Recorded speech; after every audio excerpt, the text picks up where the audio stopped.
Então, nós vamos dar início ao nosso estudo falando acerca desses componentes que são responsáveis pela interligação de todos os demais componentes, ok? A esses componentes nós damos o nome de barramento.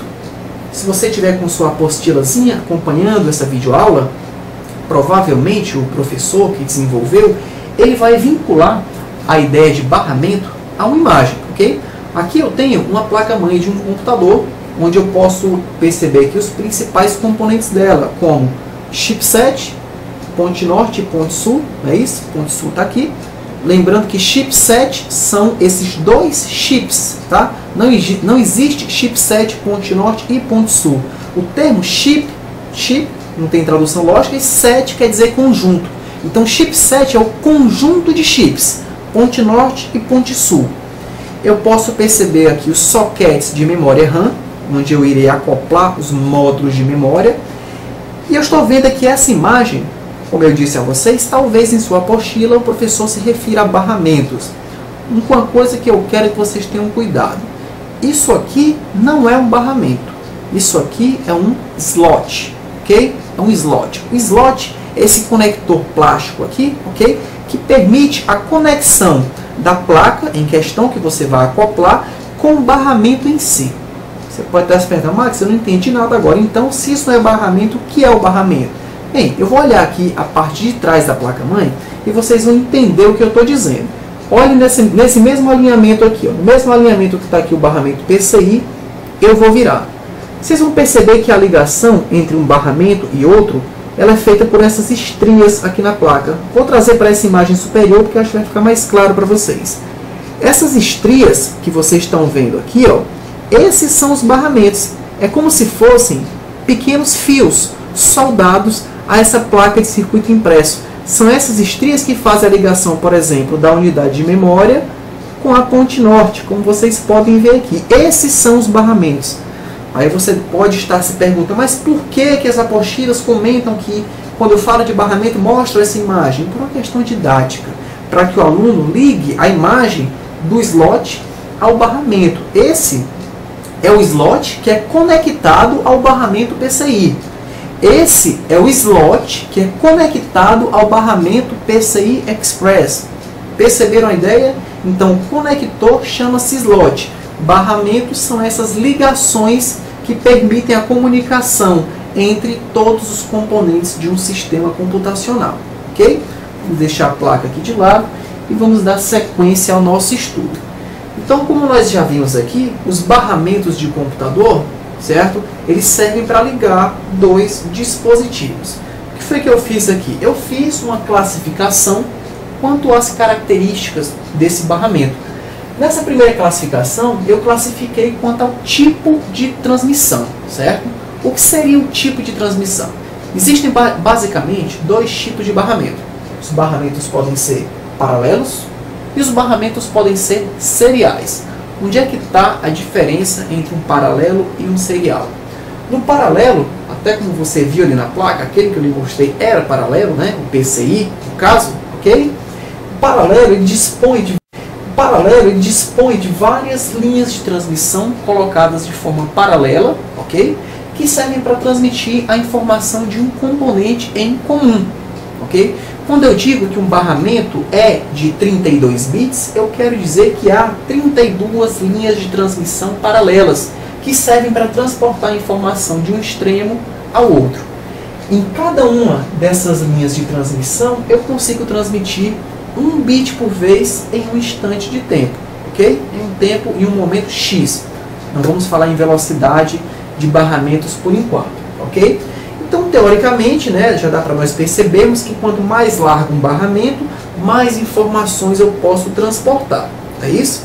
Em contrapartida, o barramento serial, ele faz uso de um único barramento.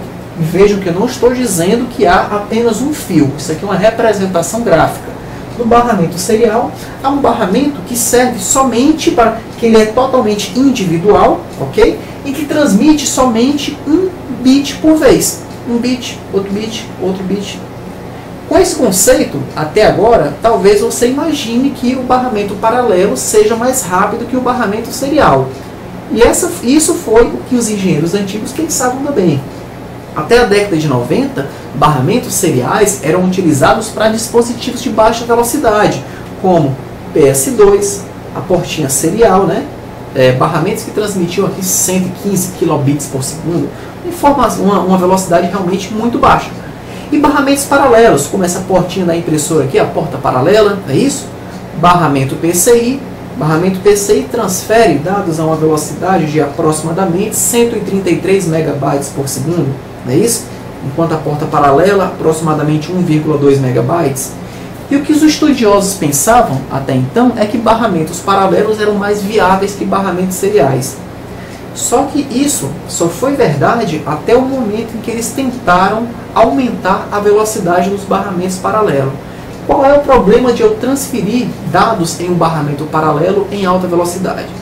Como nós vimos no módulo anterior, tudo que se transfere num computador de um extremo ao outro é eletricidade. É puramente eletricidade. Ou é 0 ou é 1, né? São os dois estados em que a eletricidade pode se apresentar. A questão é o seguinte: sempre que você transfere energia por meio de um condutor, é isso? De um condutor ou de um semicondutor, é criado um campo, né? Um campo magnético. Essa informação é transferida a uma determinada frequência, né? Ele vai ter um comprimento de onda X. Quando eu transfiro dados a uma frequência baixa, o comprimento da onda ele é pequeno, como vocês podem perceber aqui na linha de transmissão superior. Mas o que acontece se na linha de transmissão abaixo eu tentar transmitir a uma velocidade mais alta? Como o comprimento da onda vai ser muito maior, vai chegar um momento que ela vai chegar tão próximo da onda do barramento superior que ela vai ser induzida a passar para o barramento de cima e ser transportada em um único barramento. A esse fenômeno nós damos o nome de fenômeno crosstalk, ou linha cruzada. Não é coincidência não, é o mesmo que acontecia com as linhas telefônicas analógicas e residenciais que tínhamos antigamente, não era isso? Você falava ao telefone, o seu vizinho também, supondo que a linha dele fosse paralela à sua. Quando você falava, se exaltava, falava um pouco mais alto, não é isso? A sua linha passava diretamente para a linha dele. Havia o fenômeno crosstalk, ou seja, havia uma indução eletromagnética. É isso, o sinal da sua linha era induzido a passar para a linha superior. E você só saía disso quando você desligava o telefone, né? Alguns não desligavam, ficavam ouvindo a conversa alheia, né? Mas aí não vem ao caso também não. Bem, então esse é o motivo pelo qual os barramentos paralelos têm uma velocidade limitada. Se vocês acompanham o desenvolvimento do hardware, vocês vão perceber que os barramentos atuais, os mais rápidos, são todos seriais. O barramento que mais é usado no computador, barramento USB, ele é serial. Barramento PCI Express, que a gente usa hoje para placas de vídeo, gráficas, que transmitem dados na casa dos gigabytes por segundo, é serial. Não é isso? Então, a maioria dos dispositivos rápidos do computador são seriais, ok?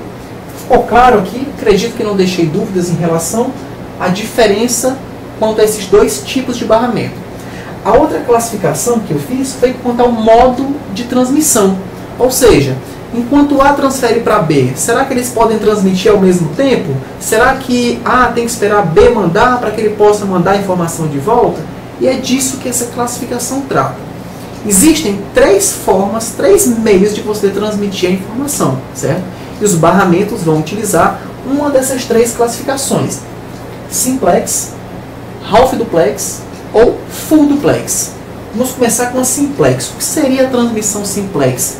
É a transmissão que ocorre apenas de A para B, nunca de B para A, ou seja, apenas em um sentido. Max, qual é o melhor exemplo de transmissão simplex, algo do nosso cotidiano?